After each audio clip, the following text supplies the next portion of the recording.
најодговорно тврдам дека покачувањето на пензиите линеарно е спротивно на устав. Точка. Со право Уставниот суд поведува постапка. Ајде се плюкаат по Кацарска, плюкаат по Уставниот суд, плюкаат по...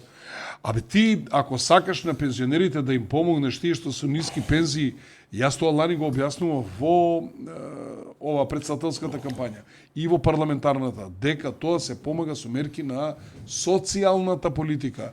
Линеарно не можеш, бидејќи фондот функционира како акционерско друштво, бидејќи 360 кусур илјади пензионери имаат различен стаж, има различно придонеси уплаќено во тој фонд и према тоа различни права влечат. Тие зависат во зависност од тоа кој колку пари внел и колку години стаж има.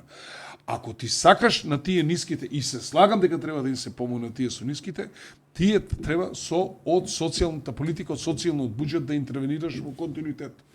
Ете тој и ти нема да имаш никаков проблем од уставно правен карактер. Не ти се уставните судии криви, не ти е Кацарска крива. И кои се таму другите? Имаш ли секретаријат за законодавство, што не ти кажат?